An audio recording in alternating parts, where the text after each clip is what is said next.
thank you for everything that you have done at the CBI. When I first became business secretary, the CBI was not in the good place that it is now. It was a distressed asset, and I think between Rain and Rupert, they have done a fantastic job turning things around. I remember at the time people saying...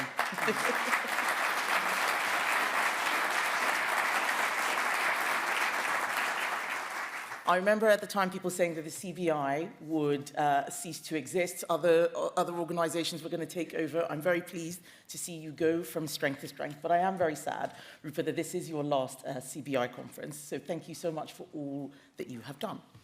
And thank you, all of you. I know that you're all very busy people. You have staff to pay, customers to serve, boards to convince, banks to placate, and you're spending your time this morning with me. I'm very, very grateful. Because the people in this room, you, are the people who keep Britain going. You are the people who drive our economy, and I know how hard things have been.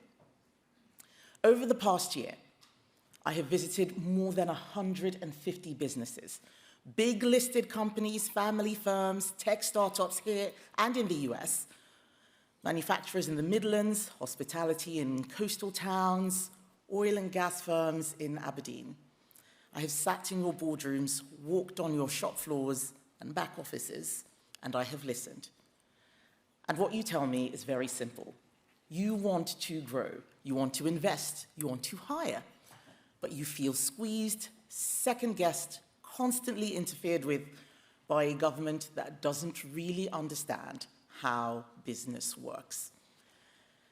We are all waiting in trepidation for the budget in just 2 days' time. We spent the last 3 months hearing nothing except which horrible taxes are coming. But when I visit businesses and I ask them what causes the most anxiety, yes, they do talk about the tax burden, but the single measure that is complained about more than any other is this government's program is not a tax rise. It is the Employment Rights Bill. Businesses don't oppose rights for workers. You know that good staff are your most valuable asset, but you can see, better than anyone in Westminster, that this bill is not about fairness. It is about power. It is about putting unions in charge of your workplace and sending you the bill.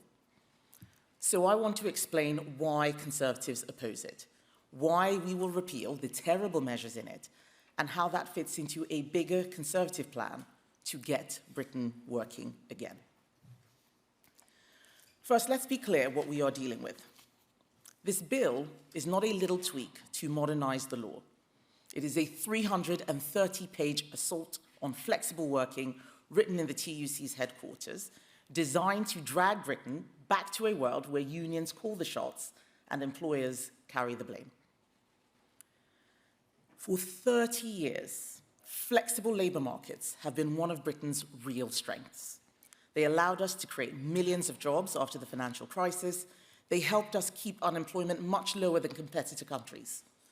They are one of the reasons we became the largest exporter of financial services in the world right up till 2024. This bill rips that up. Take day one tribunal rights. Under this bill, a new hire can turn up at 9 in the morning and lodge a claim with an employment tribunal before they've even worked out where the toilets are. There are already 491,000 claims in the tribunal backlog. Yes, you heard that right. 491,000 claims right now. It takes about 2 years for a case to be heard. Most employers are told by their lawyers to settle, even when they've done nothing wrong, because it is not worth the hassle or the expense to fight the case. That does not protect workers. It just makes hiring riskier, slower, and a lot more expensive. It is a gift to the litigious and a disincentive for anyone who wants to give someone a job. Then there is the de facto ban on seasonal and flexible work. If a university undergraduate, a student, anyone chooses to get a Christmas job and works 40 hours a week in the 3 months to December, they then have the right to those same hours in January, February, and March. Except there's no demand then.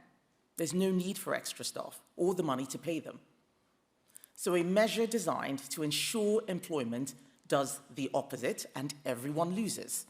You know what happens then. Rational employers stop taking on seasonal staff at all. The farm does not hire the extra fruit pickers, the hotel does not take on staff for the summer, and of course, the high street shop does not offer Christmas jobs.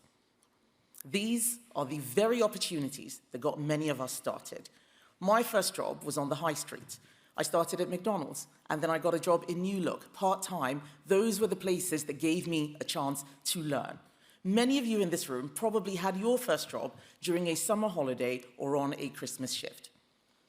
These opportunities are at a real risk of disappearing because of this legislation. And there is more. Let's look at the so-called right to roam. Under this bill, any union with designs on your workforce gets the legal right to march into your private business to recruit members. If you employ 21 or more people, that union can insist that you gather your staff, give it physical access to your workplace, and even provide a platform on your internal digital networks for the union. And they can do this every single week. It's in the legislation. This is not industrial relations, this is industrial intimidation. And then we have lower strike thresholds. Today, unions need a 50% turnout to call a lawful strike. Under Labour's bill, that safeguard is attacked. There just needs to be a majority of those who turn out in favour of strike action. So to use an extreme example, in a workforce of 1,000, if only 3 people choose to vote and 2 of them vote to strike, the entire organisation can be held to ransom. Yes, this is an extreme example, but it is to highlight the absurdity of these provisions. This is what happens when you design law in a back room at the TUC instead of in the real world. None of this is about giving ordinary workers a fair deal. It is all about giving union barons, bureaucrats, and employment lawyers more power. So when I say that this is not a pro-worker bill, I mean it. It is a pro-union, anti-business, anti-growth blueprint. It punishes the people who create jobs, and it will hurt the very people that it claims to help. That is why Conservatives will repeal every job-destroying anti-business measure in it. Britain cannot prosper with a state that smothers ambition and a labour market that is designed solely for union bosses rather than for the millions of people who want to work, hire, build, and grow. Now, some people will say that this is all exaggerated. They will say it is about fairness and that somehow Britain can absorb all of this without cost. You know that that is not true. It will cost businesses £5 billion. Peter Kyle said this morning that the government's #1 priority is growth. This destroys growth. That £5 billion that will have to be met with higher prices or fewer jobs. I do not believe that a government that has growth as a #1 priority will be pushing this. They have their heads in the sand. I heard Peter Kyle today say that there are going to be 26 consultations, so it's going to be all right. It is not going to be all right. And if 26 consultations are what you need to fix things, then you have a really, really big problem. We do not have a growth problem in the UK because British people need more rights. We have a growth problem because the state is too big. Fewer and fewer people are working to support more and more people out of work and living on welfare. The rider is getting heavier than the horse. And then look at the productivity costs. Every hour spent dealing with a tribunal claim is an hour you are not spending on a new product. Every law that makes you think twice about hiring is a law that stops someone getting their first job. Every regulation that moves risk from the state to the employer nudges investment out of Britain and into countries that still understand reward. Right now, Britain needs more people in work, more investment, more experts, more risk-taking, not more rules. We need to get Britain working again. That is how we pay for our NHS. That is how we fund defense. That is how we look after the vulnerable. Keir Starmer talks the talk of national renewal and growth, but he walks the walk of stagnation and decline. And that is why this bill is such a problem. It attacks the very flexibility that made us resilient in the past. It tells investors that our politics is moving in the wrong direction. It makes it harder to hire, harder to fire, harder to adapt. It is the opposite of what a serious pro-growth strategy would look like, and the price tag is eye-watering. The government's own impact assessments put that cost to employers at £5 billion a year. This wasn't us that made up that number. That has come from the government, and they're still doing it. So who are we fighting for when we oppose this bill? It's very clear. We are on the side of the small business that cannot afford an in-house legal team, but still wants to take a chance on a young apprentice. We are on the side of the saver and the pensioner whose livelihoods depend on this country actually growing. We are on the side of the worker who wants work to pay, not to be trapped in a welfare system that rewards idleness and punishes effort. We are on the side of the young person looking for their first break, who may find that opportunity never exists because this bill stops companies making an offer. We are not on the side of those who treat business as a piggy bank and the law as a political weapon. What Britain needs now is real fairness. Real fairness means living within our means out of respect for taxpayers. It means helping people back to work because idleness wastes lives. It means planning for tomorrow's children, not just today's headlines. That is why our economic argument is simple. We need to get Britain working to deliver a stronger economy. To do that, government must get its own house in order. Our golden economic rule is clear. For every pound we save, at least half goes to paying down the deficit, and the rest goes to investing in our priorities for growth. But living within our means is only half the story. We also need a state that stops suffocating enterprise. That means a relentless focus on deregulation and simplification. So how do you know that I'm serious? It's because I've done it before. When I was business secretary, I started a smarter regulation program.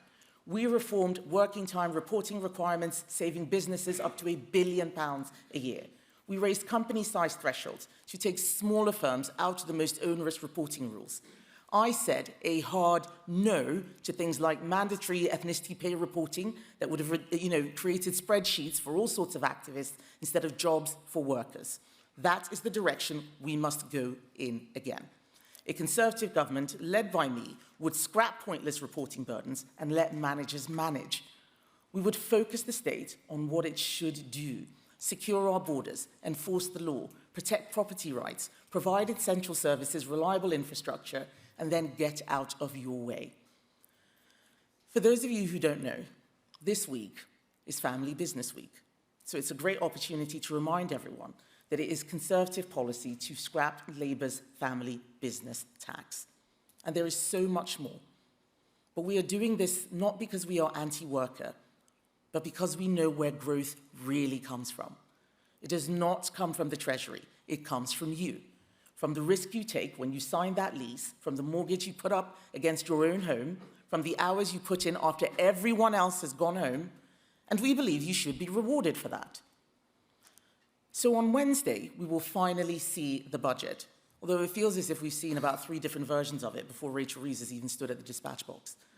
And I expect that we will hear warm words about fairness and national renewal. We will be told that there is a hole in the public finances and that everyone must do their bit, and we will see tax rises dressed up as necessity. They're not. We need to cut spending. But if Rachel Reeves is serious about growth, if this government really cares about the future of British business, there is one easy, cost-free decision that they can take. And that is to scrap the Employment Rights Bill. This bill does not raise a single pound in revenue. It does not help a single unemployed person into work. It does not add a single unit of productivity. It is a pure political project. Killing it would be a sign to the world that Britain still understands what makes an economy grow. And if the Chancellor had any sense and any regard for business, she would use the budget to say, we got this one wrong, and then she would drop it. It would be the cheapest pro-growth measure in the Red Book. And if she does not, then I repeat my promise. At the first opportunity under my leadership, a Conservative government will repeal every job-destroying anti-growth measure in this bill, and we will restore common sense. We will send a very clear message that Britain is open for business again. But I will end with this, a message to all of you. You cannot sit this out.